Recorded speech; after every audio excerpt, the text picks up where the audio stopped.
Boa noite, graça e paz a todos. Amém? Nossa, vocês estão ainda devagar. Sejam bem-vindos à casa do Senhor. Eu quero ler um texto com vocês. Se você tiver na tua Bíblia, abra ela em Salmo 100. Salmo curto, lindo, maravilhoso. Vamos ficar de pé em reverência à palavra do Senhor. Salmo 100 diz assim a palavra do Senhor: aclamem a Javé todos os habitantes da terra. Prestem culto a Javé com alegria. Entrem na sua presença com cânticos alegres. Reconheça que Javé é o nosso Deus. Ele nos fez, somos dele. Somos o seu povo e rebanho do seu pastoreio. Entrem por suas portas com ações de graças, em seus atos com louvor. Deem-lhe graças e bendigam o seu santo nome. Pois Javé é bom e seu amor é leal e eterno. A sua fidelidade permanece por todas as gerações. Aleluia. E rendam graças ao Senhor. Rendam graças a Javé, porque Ele é bom. Amém? Que você possa estar nessa noite, então, declarando os louvores do Senhor. Que ao cantar os cânticos que nós vamos estar cantando nessa noite, você faça dessas palavras as suas palavras. Seja você louvando a Deus, ou seja simplesmente uma repetição de palavras ou de uma canção bonita, mas que seja algo que sai do teu coração. Nós estamos na presença de Deus. Deus está aqui no nosso meio. Essa é a casa do Senhor. E a nossa oração é que Ele faça algo tremendo no nosso meio nessa noite. Deus, nós te louvamos. Santo e eterno Pai, Tu és tremendo, Tu és grande, bendito seja o Teu nome. Deus, que o Senhor venha aceitar o nosso louvor de gratidão nessa noite. Que nós possamos entrar diante de Ti, na Tua presença, com um coração puro, com uma vida em santidade, Senhor. Perdoa os nossos pecados, Pai, e nos purifica de todo pecado, Senhor. Aceita o nosso louvor, aceita a nossa canção, Pai, que venha ser agradável a Ti. E, Pai, faz algo novo no nosso meio. Visita o Teu povo nessa noite. Que nós possamos ouvir a Tua voz, que nós possamos sentir a Tua presença, Deus. Porque o Senhor está presente, mas nós queremos também sentir a Tua presença, Pai. É no nome de Jesus que eu te peço e te agradeço. Amém. Graça e paz, igreja. Amém? Amém. Recuperando as forças do festival de pastel aí da turma.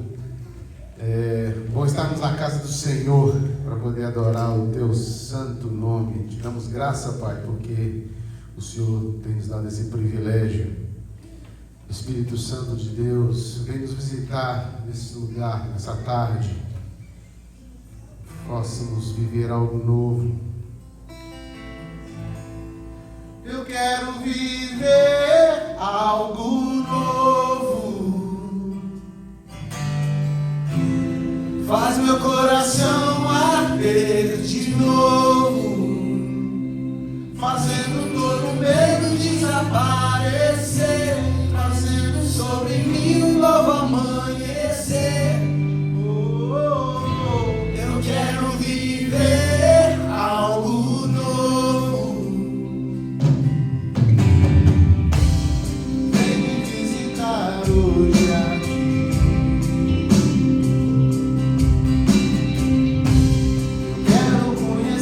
Mais de Ti. Espírito vem, Espírito vem, Espírito Santo.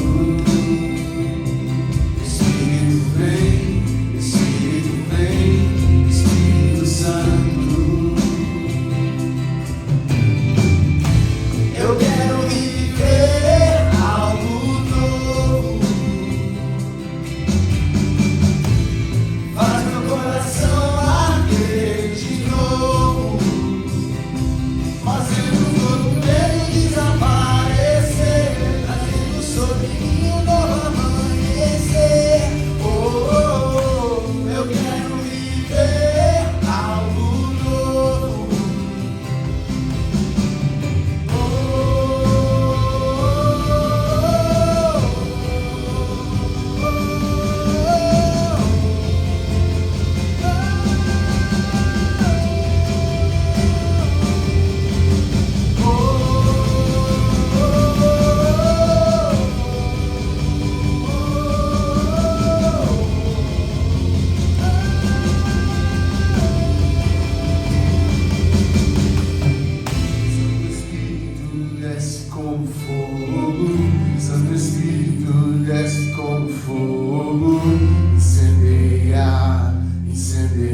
declarar Santo Espírito.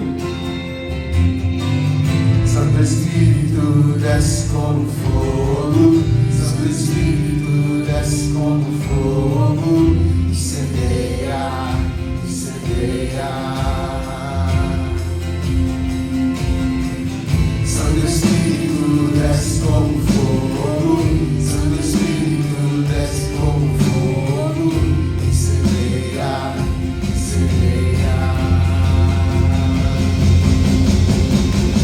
Santo Espírito desce como fogo, Santo Espírito desce como fogo, incendeia, incendeia.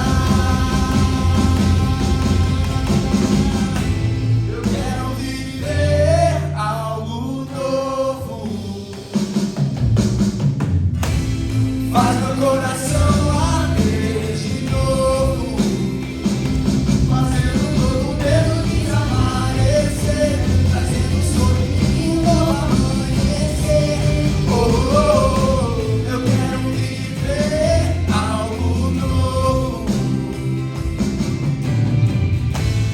faz meu coração arder de novo, fazendo todo medo desaparecer, trazendo sobre mim um novo amanhecer. Oh, oh, oh, eu quero viver algo novo.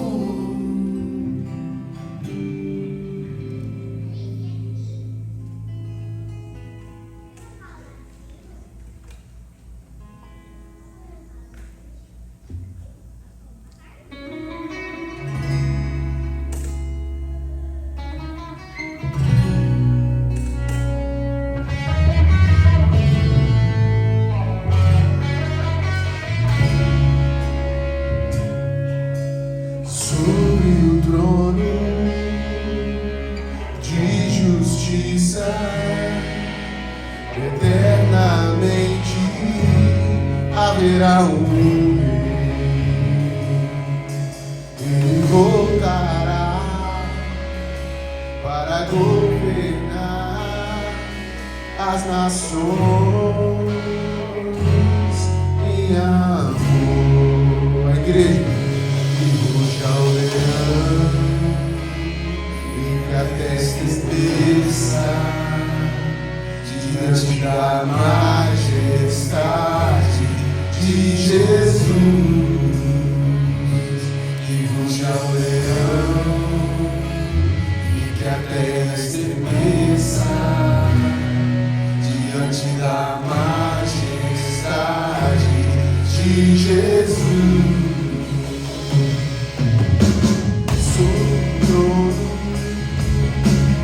De justiça, eternamente haverá um.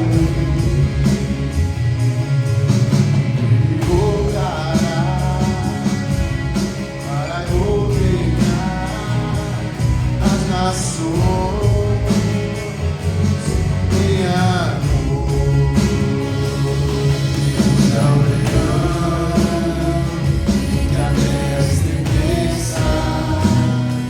Diante da majestade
as nossas necessidades e que cuida de nós, ó Pai. Obrigado pela oportunidade de te louvar, de te adorar. E nesse momento, ó Deus, a gente também se lembra, ó Deus, do teu sacrifício e de como a gente te adora de maneiras diferentes. E o dízimo, a oferta, elas são maneiras de adoração, Pai. Eu te peço para que o Senhor possa estar abençoando o teu povo, aqueles que estão preparados, ó Pai, que possam te adorar também dessa maneira, e aqueles que ainda não podem ou não estão preparados, ó Pai, que o Senhor possa tocar no coração de cada um, porque não existe nada melhor, ó Deus, do que plantar uma semente que o Senhor vai fazer multiplicar por 10, por 100, por 1000, e a tua obra, Pai, vai continuar. Obrigado, Deus. Nós te louvamos e te agradecemos em nome de Jesus. Amém.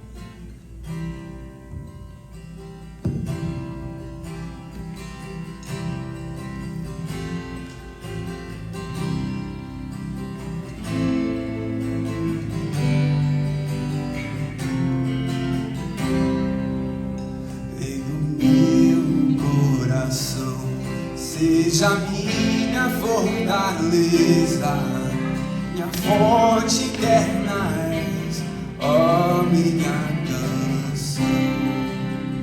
Lei do meu coração, seja o meu esconderijo, a razão do meu viver, ó minha canção. Tu és bom.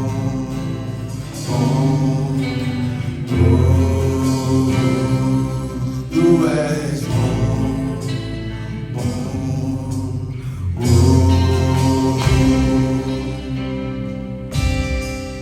meu coração, seja o vento a soprar, minha âncora no mar, ó minha canção. Meu coração, seja o fogo a queimar, a voz a ecoar, oh minha canção.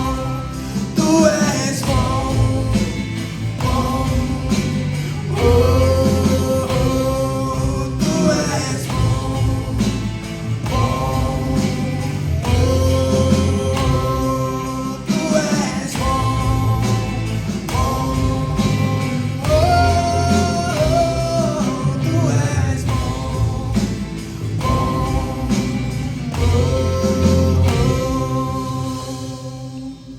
tu não me deixarás, não me deixarás jamais. Tu não me deixarás, não me deixarás jamais. Tu não me deixarás, não me deixarás jamais. Tu não me deixarás, não me deixarás jamais. Tu não me deixarás, não me deixarás jamais. Tu não me deixarás, não me deixarás jamais. Tu és bom, bom, oh, oh, tu és bom, bom, oh, oh, tu és bom, muito bom, oh, oh, tu és bom,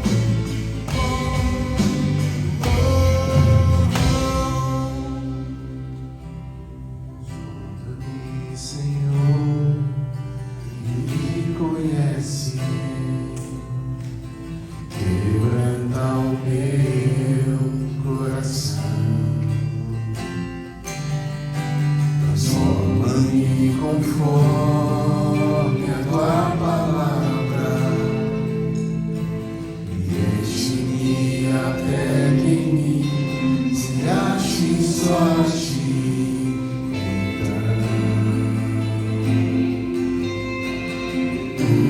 Usa-me, Senhor,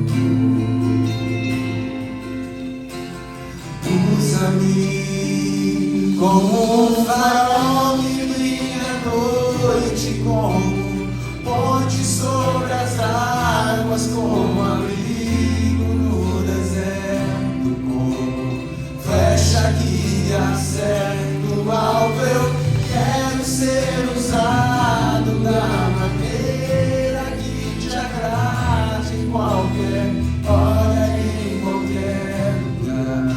Eis aqui a minha vida, usa-me, Senhor, usa-me. Sonda-me, Senhor, que me conhece, quebranta o meu coração, transforma-me conforme a tua palavra, e enche-me até que me se ache só a ti.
Que agora, Senhor Deus, possamos abrir os nossos ouvidos para ouvir a Tua palavra. Que essa palavra possa entrar em nossos corações, ó Deus, que nós possamos sair daqui diferente de que entramos. Em nome de Jesus te agradecemos, ó Pai. Amém.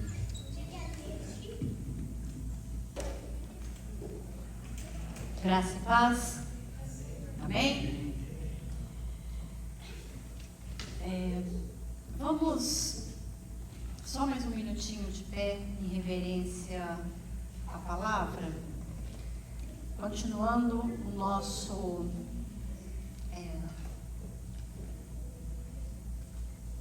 tem como abaixar um pouquinho para mim, fazendo favor a luz aqui? Obrigada. Porque dá reflexo. Quem usa óculos, né? Fácil, né? Nós continuamos nosso texto de Pedro. Hoje estaremos lendo a primeira carta de Pedro, no capítulo 3.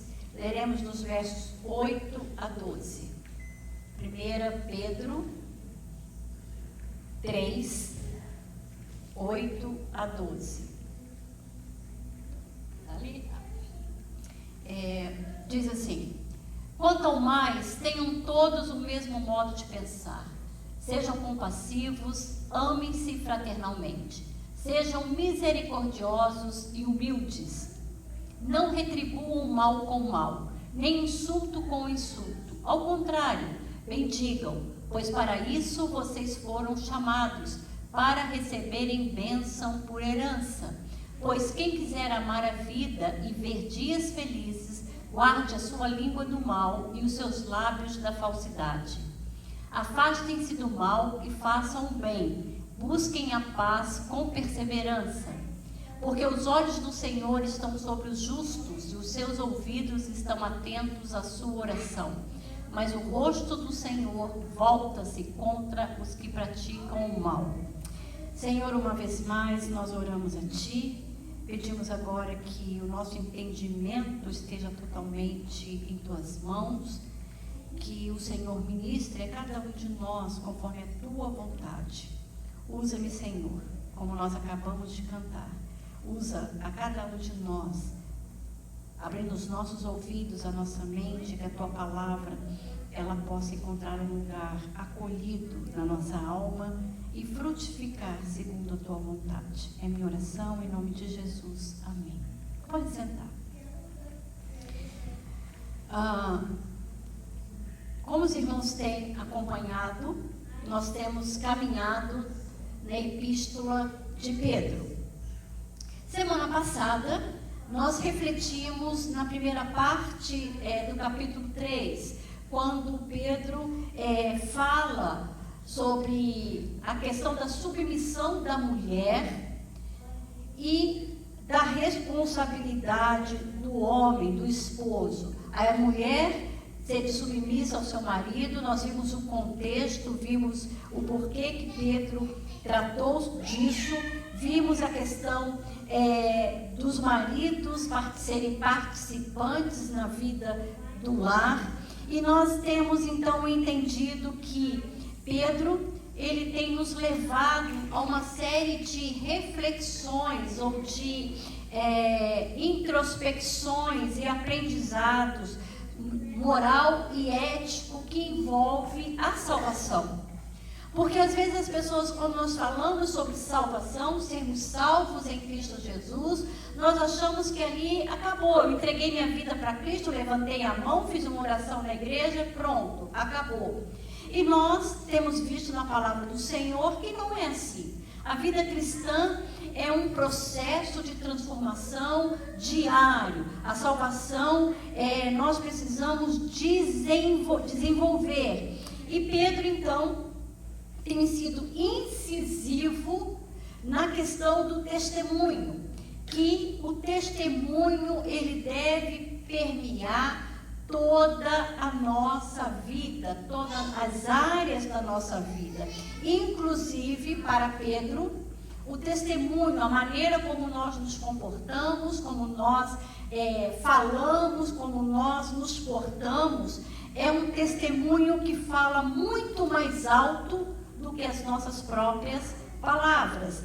E Pedro, então, tem em mente a unidade da igreja. Pedro tem em mente a forma como nós vivemos o Evangelho de Jesus Cristo e como isso vai refletir dentro da igreja e fora dela.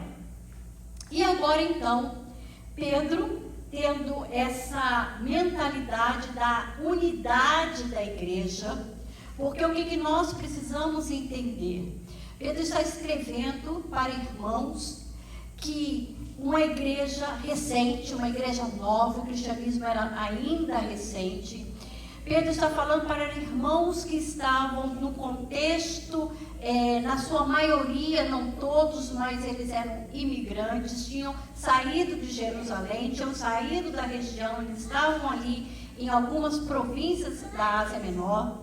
Pedro está falando para uma igreja composta de judeus e de gentios, de irmãos que estavam cercados pela idolatria da época, templos pagãos por todos os lados.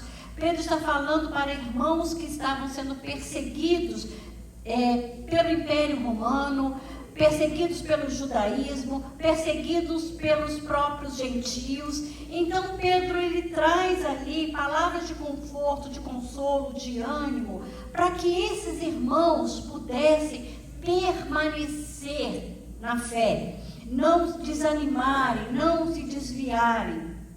E agora, dentro desse contexto, Pedro continua a sua exortação essa que ele já havia começado. Ele vai falar então a respeito do amor fraternal, tanto entre os irmãos na igreja como fora. E o que isso tem a ver conosco? Pedro vai falar sobre a salvação e as virtudes do perdão.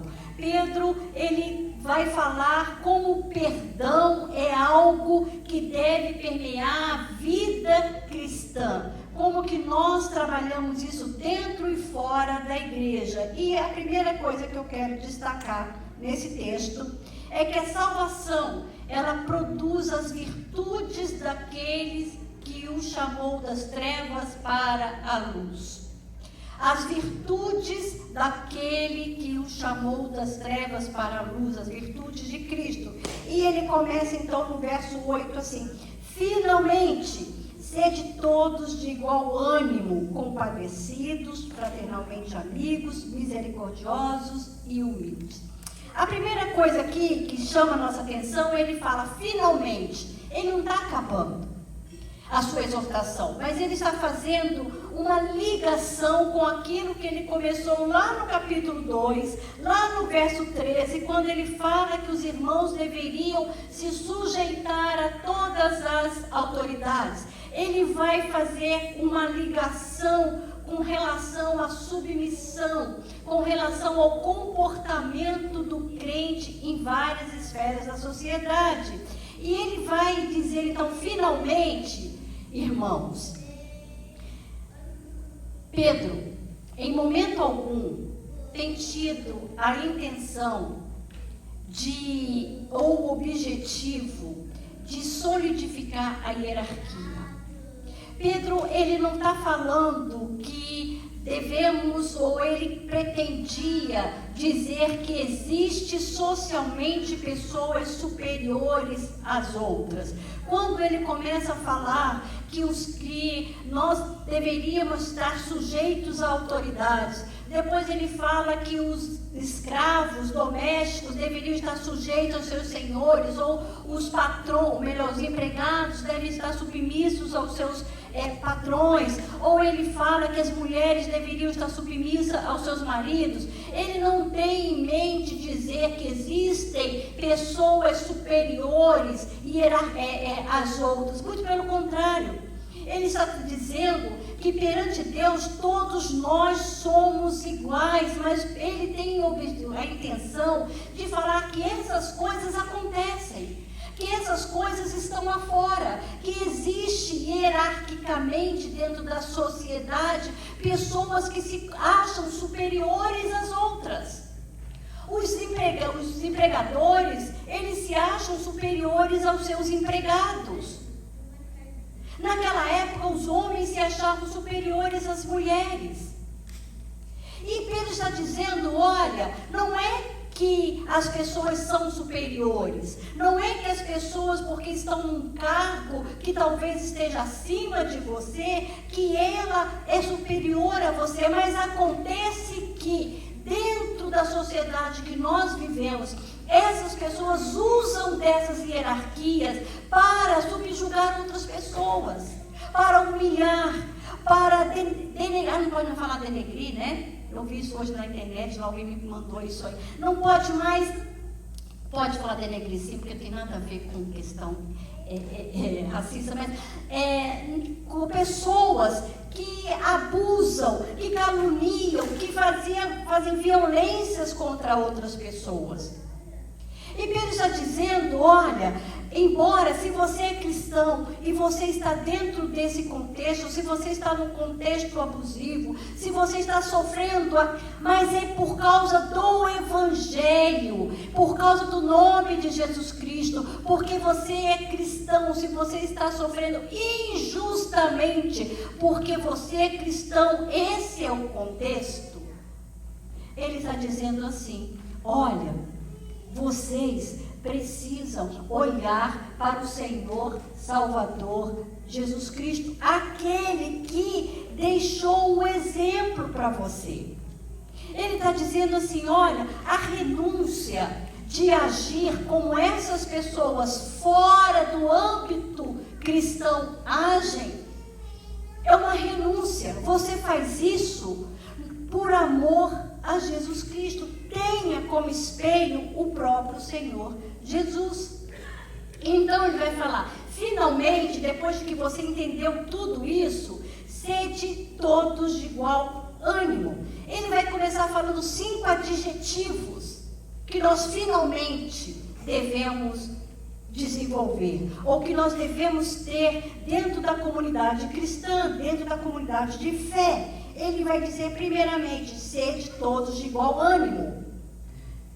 A palavra grega que quer dizer concordes, unânimes, o mesmo pensar. A NVI traduziu assim, tenham todos o mesmo pensamento. E isso está de acordo com o que o apóstolo Paulo fala aos nossos irmãos lá da igreja de Filipenses, no capítulo 2, verso 2, que ele diz assim, tenhais o mesmo amor, sejais unidos de modo que penseis a mesma coisa, tenhais o mesmo amor, sejais unidos de alma, tende o mesmo sentimento. Então Pedro está dizendo, olha, a primeira coisa que precisa permear na vida da igreja, que precisa permear no relacionamento entre a comunidade de fé, é que vocês pensem a mesma coisa. Então quer dizer que uma lavagem cerebral, é isso? Não, ele está dizendo que nós devemos ter a mente de Cristo. Desenvolvermos a mente de Cristo, porque só através da mente de Cristo, pensarmos segundo o nosso Senhor Jesus Cristo, pensarmos da mesma forma, termos os mesmos sentimentos que houve também em Cristo Jesus, nós podemos caminhar na mesma direção. O que Pedro está dizendo é o seguinte para os crentes: não transforme diferença em contenda, não transforme diferença em confusão, não busque razão em detrimento do bom funcionamento do corpo.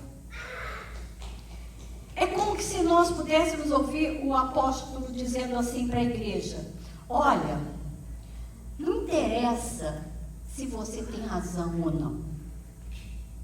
Não interessa se você está certo na maneira que você está pensando ou você está falando. Isso vai trazer unidade para a igreja?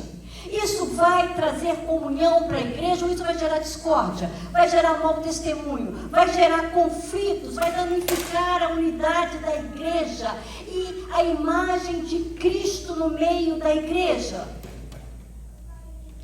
O que Pedro está dizendo é: olha, pensa se vale a pena você arrumar confusão com o seu irmão por causa disso que você acha que é tão importante para você. que você acha que é tão significante para você.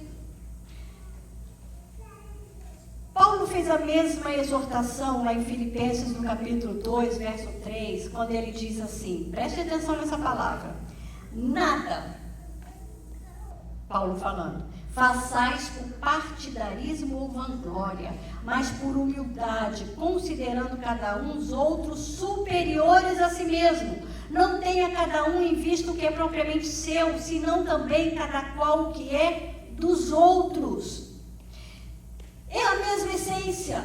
Ele está dizendo, olha, deixa eu dizer uma coisa para vocês, igreja, aprendam a distinguir o secundário do essencial. Aprenda a distinguir aquilo que é pessoal, aquilo que é gosto seu, aquilo que é preferência sua, para que a igreja não seja danificada na sua essência,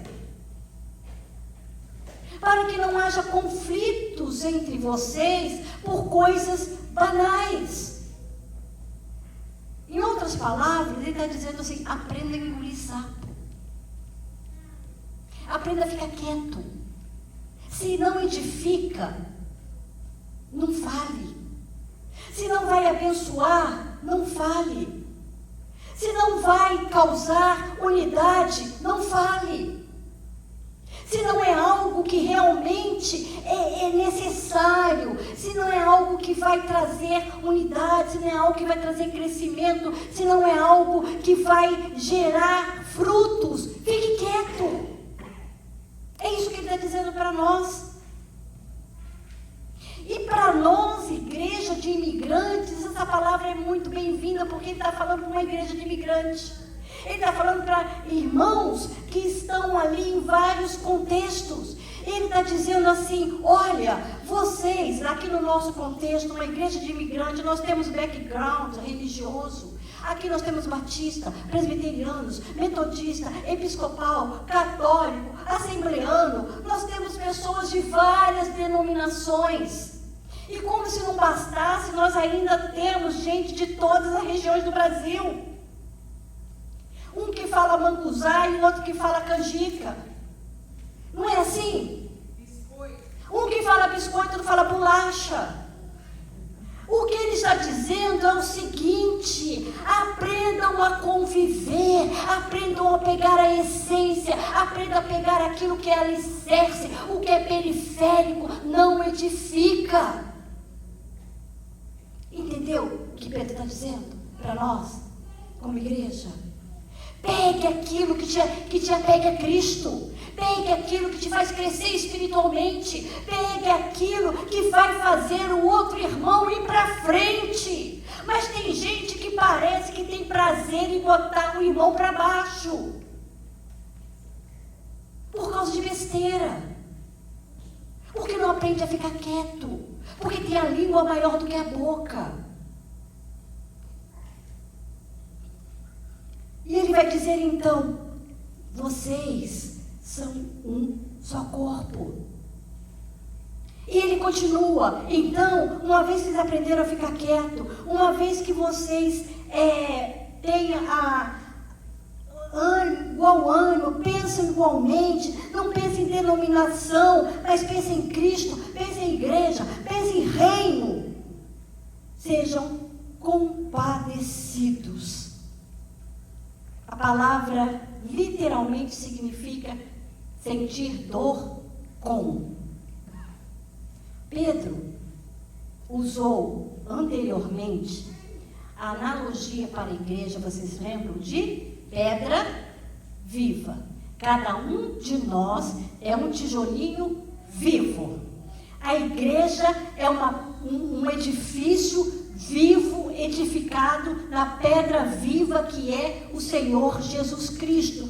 E vivo, ele sente. Vivo tem sentimento. Nós não somos uma igreja morta. Então ele está dizendo assim, como corpo vivo que vocês são, aprendam a sentir dor com o outro.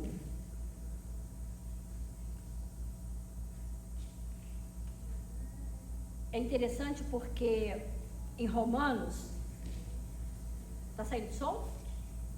Peraí, acho que eu desliguei. Alô? Em Romanos, no capítulo 12, perdão, eu desliguei aqui. Paulo fala assim para a igreja: alegrai-vos com os que se alegram, chorai com os que choram. Tiago, ele fala algo parecido: está alguém entre vós sofrendo? Faça uma oração, sofra junto com ele, ore por ele. Está alguém alegre? Cante louvores, cante porque aquela pessoa está feliz. Olha que coisa linda, alguém chegar para você e te dar uma notícia boa: olha, eu consegui um trabalho, e você começar a cantar louvores a Deus porque você sentiu alegria. Agora não fui eu não, hein? Acho que nem eu todo. Porque você sentiu alegria com aquela pessoa. Ou alguém vir compartilhar uma dor, uma angústia, e aquela dor pegar a sua alma de tal forma e você sentir dor com aquela pessoa e você orar por ela. Obrigada, Carlos. E você orar por ela. É isso que ele está dizendo. Olha, se vocês tiverem o mesmo pensamento, vocês vão ser capazes de se compadecerem um dos outros. E então, ele vai para o terceiro: fraternalmente amigos. Vocês vão ser amigos, vocês vão ser fraternais, vocês vão ser como irmãos, vocês vão estar unidos porque têm o mesmo pensamento, porque sentem o que o outro sente, dor, alegria, porque vocês são vivos, uma pedra viva, e então vocês vão viver como irmãos, e enfim, vocês vão ser misericordiosos, ou seja, permitir que a aflição do outro entre em seu coração. Permitir que a aflição do outro entre em seu coração. Sexta-feira passada, nós tivemos o nosso tempo aqui de oração e foi compartilhada uma situação entre nós, de uma criança que nós já oramos aqui. Vamos orar por ela no final do culto novamente. E nós ficamos tristes. Nós sentimos a dor da nossa irmã. Então, é isso que ele fala: permita que a aflição do outro entre em seu coração, porque a misericórdia é a marca mais profunda do amor, meus irmãos. E ele continua: sede então humildes, misericordiosos e humildes. A palavra humildade no grego literalmente significa pensamento baixo. O que ele quer dizer? Pense pouco de si mesmo. Humildade é pensar pouco de si. E é interessante que Pedro traz isso aqui, porque a cultura grega da época e que infiltrou ali no judaísmo é que a humildade não era uma virtude. A humildade não era algo que as pessoas deveriam se alegrar ou cultivar. Muito pelo contrário, ser humilde era sinônimo de fraqueza.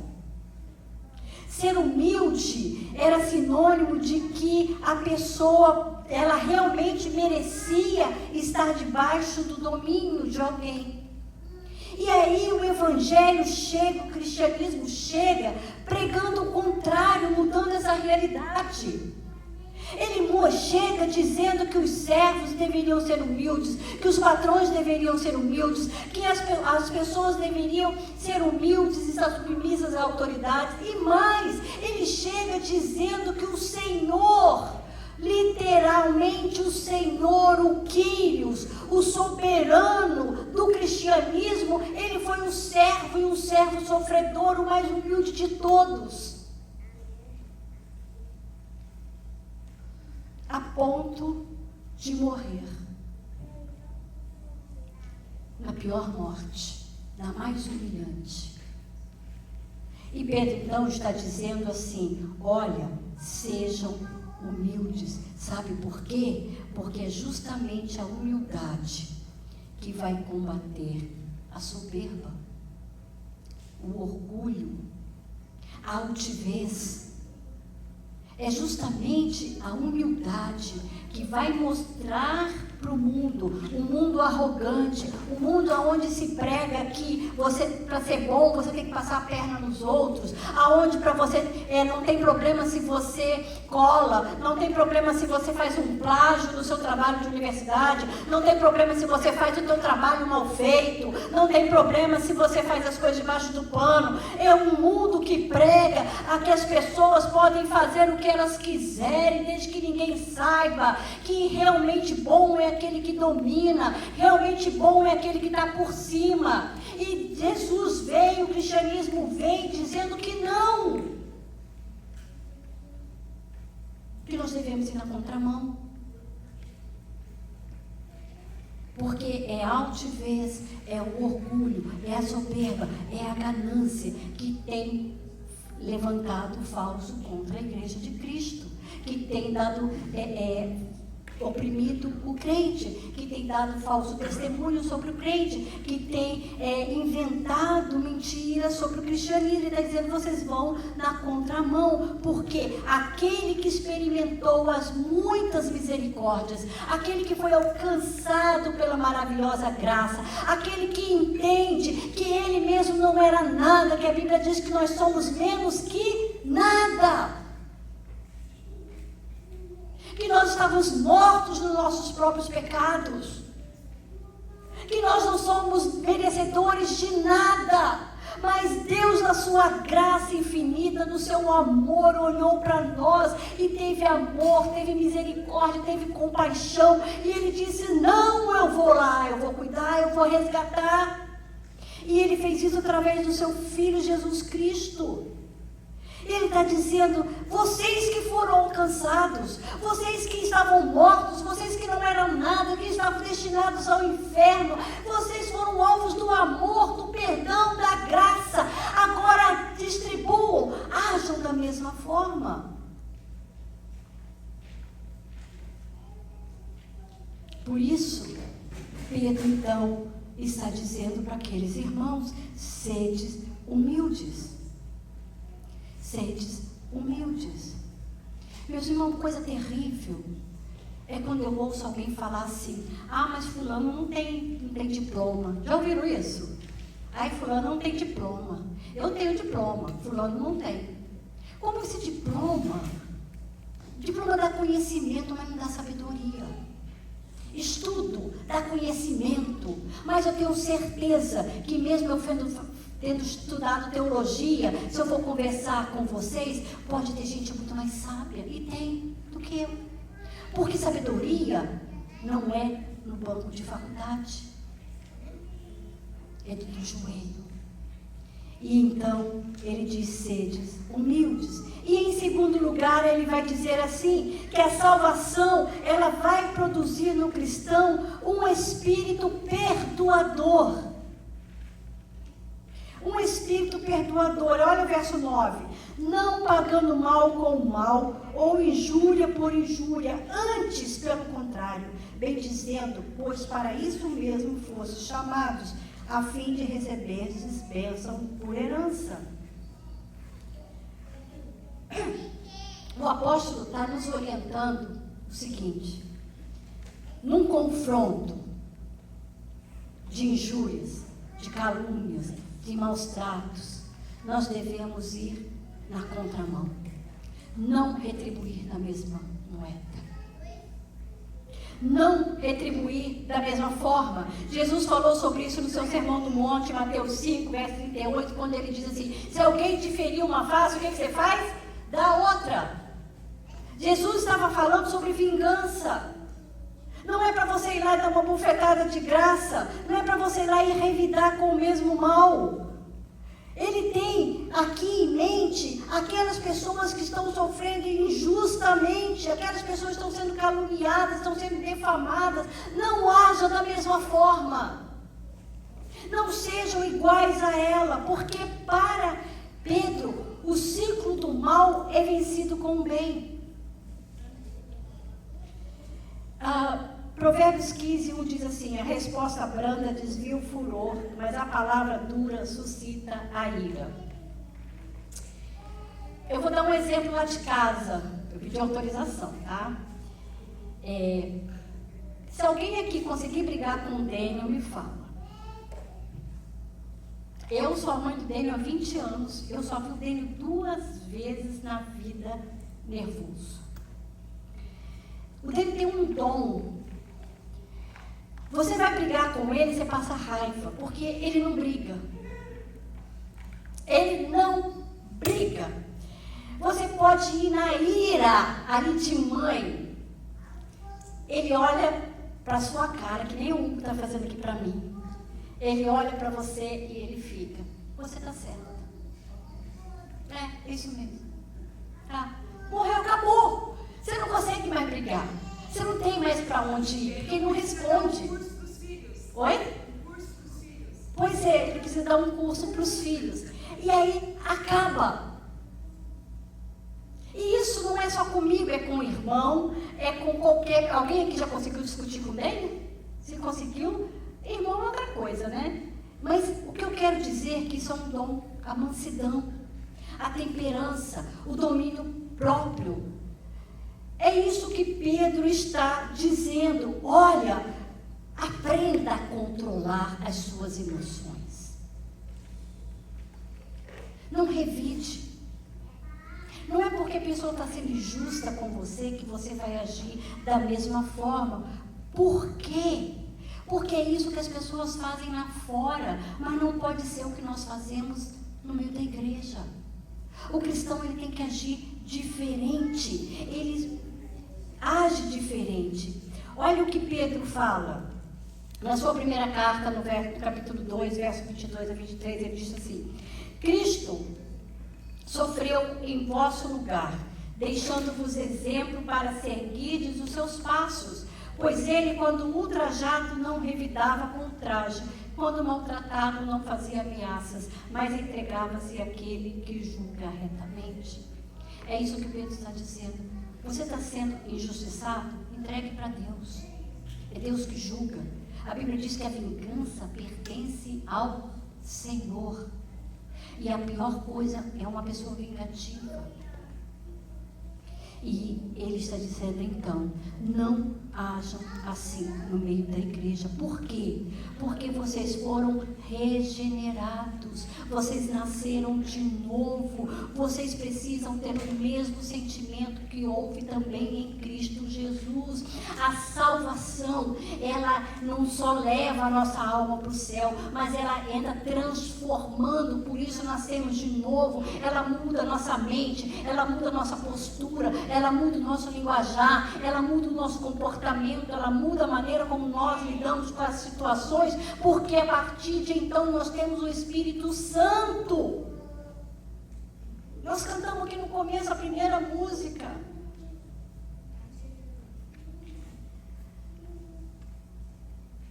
Retribuir, meus irmãos, o mal com o mal, Pedro está dizendo, faz parte da natureza caída.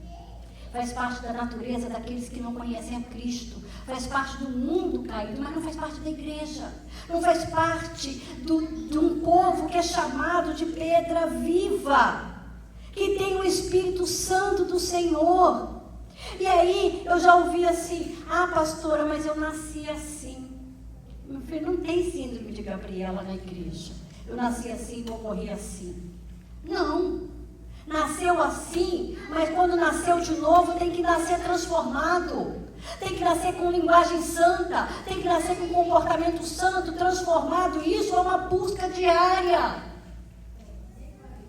Ah, mas a pessoa que gostar de mim tem que gostar assim. Pinóia. Ninguém é obrigada a aguentar a pessoa mal educada.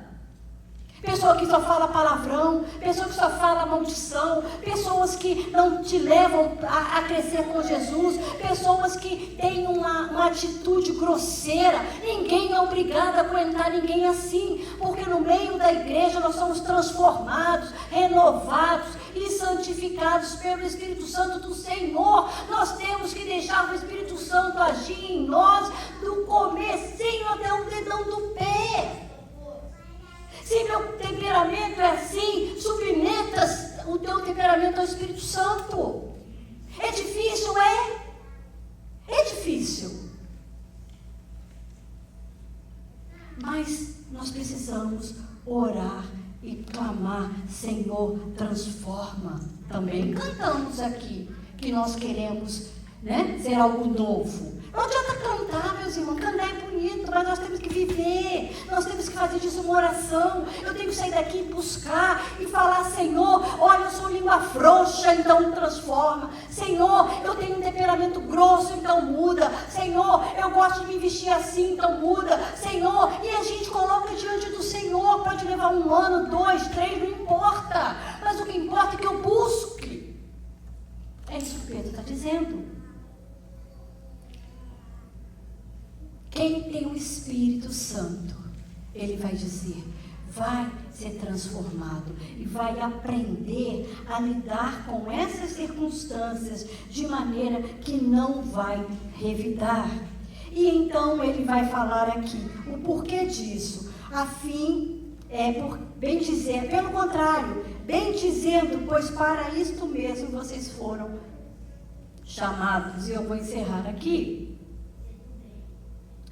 Olhe a orientação de Pedro. Tudo isso ele está dizendo, não é passivo. Você tem algo a fazer. Ele vai dizer, olha, se posicione. Quando alguém falar mal de você, quando alguém injuriar você, quando alguém te caluniar, quando alguém fizer você sofrer por causa do nome do Senhor Jesus Cristo, ou pela tua fé, ou porque você tem uma postura firme e santa diante do Senhor e do mundo, quando isso acontecer, você vai bem dizer. Fácil? Quando alguém pisa no teu calo? Não. Mas ele vai dizer assim, abençoar. Vá na direção ao contrário. Se alguém te xingou, abençoe. Abençoar. Olha que coisa linda, meus irmãos. Olha como a palavra de Deus ela completa. Pedro disse que nós somos nação santa, não é isso? Um povo escolhido, uma raça eleita, um sacerdócio real. Pedro vai dizer que nós somos agora, cada crente é um sacerdote. E preste atenção, qual que era a função dos sacerdotes no Antigo Testamento? Uma das funções era abençoar. Somente os sacerdotes e os patriarcas que podiam proferir bênção sobre o povo. Agora, Pedro está dizendo que na nova aliança, você como sacerdote, como livre acesso que você tem diante de Deus, como ministro do Deus Altíssimo em Jesus Cristo, você pode abençoar o seu irmão. Não é lindo? Não é maravilhoso? E como nós fazemos isso? Quando você ora, quando você profere bênçãos na vida das pessoas, quando você fala de maneira com temperança, quando você intercede por alguém, quando alguém pisa no seu calo, mas você não revida, quando você abençoa, você ora, você canta louvores, você tem uma atitude de bênção na vida daquela pessoa, você está proferindo bênçãos. Jesus diz assim, bendizei os que vos maldizem e orai pelos que vos caluniam. Paulo, falando a Coríntios, diz, quando somos injuriados, nós bendizemos. Quando você tem palavra de brandura, quando você tem uma palavra de temperança, quando você ora por alguém, quando você tem uma atitude de amor, quando você profere votos de bênção, quando você faz uma boa obra para aquela pessoa, algo que ela não esperava, você está abençoado.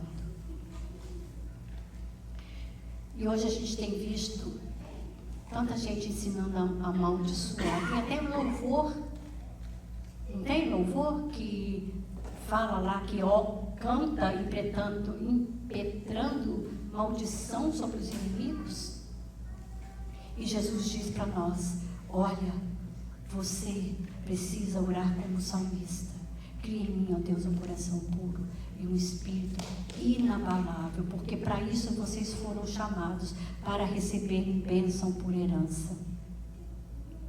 Nós podemos abençoar, porque nós fomos abençoados e somos abençoados. Meus irmãos, o que Pedro está falando não é que a bênção é algo meritório. Nós não devemos fazer obras, fazer alguma coisa para ser abençoado. Não é isso que ele está dizendo. Ele está dizendo que em Cristo Jesus nós já somos abençoados. Que em Cristo Jesus nós continuamos sendo abençoados. Que a bênção de Deus sobre a sua vida, ela é uma herança. É algo que foi adquirido por Jesus Cristo para você. Você é abençoado não é porque você merece, não é porque faz coisas boas. Você é abençoado porque Deus te chamou como filhos e co-herdeiros de Jesus Cristo, das bênçãos celestiais. E quando nós falamos de bênção, bênção não se refere só à questão material. A alegria é uma bênção, a paz é bênção, as provisões diárias são bênçãos, os livramentos são bênçãos, os filhos são bênçãos, um casamento é bênção, o trabalho é bênção, tantas coisas que o Senhor nos faz, a salvação de alguém é bênção. E isso, meus irmãos, então, ele diz, se nós queremos então viver dias felizes, que nós devemos frear a nossa língua do mal. Mas eu quero concluir no verso 9. Que o perdão é que nos capacita a vivermos tudo isso na vida da igreja. Porque o Senhor Jesus, ele mesmo disse que quando nós orássemos, deveríamos orar como?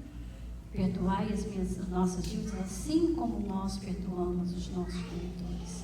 É a mesma condição de quando os maridos têm as suas orações interrompidas porque não honram as suas esposas. Como está o nosso convívio como igreja, como servos e servas do Senhor? É assim que nós vivemos diariamente, dentro e fora da igreja?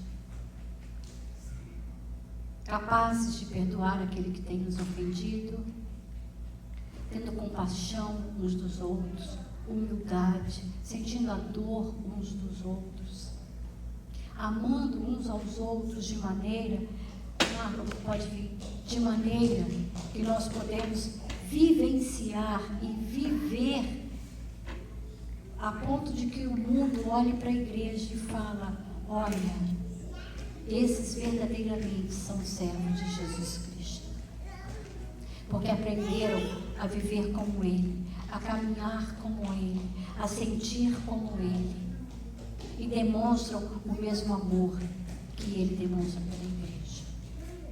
Eu convido você a orar, enquanto o louvor vem para frente. Você tem orado pela unidade do povo de Deus, unidade da igreja, pelos nossos relacionamentos, do povo de Deus em geral, não só daqui, com os cristãos de maneira geral.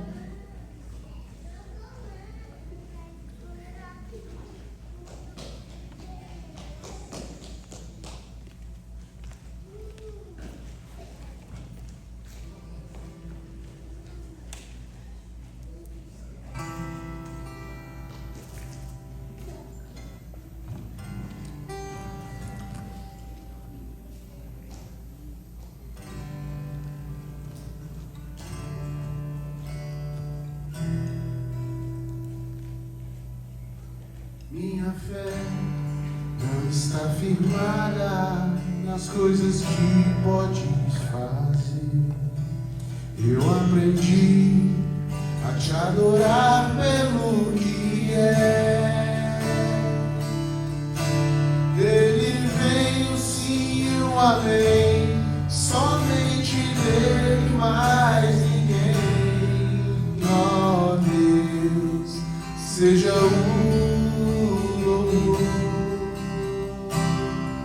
se Deus quiser, Ele é Deus. Se não quiser, Ele é Deus.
porta abrir, Ele é Deus, mas se fechar, continua sendo Deus. Se a doença vier, Ele é Deus.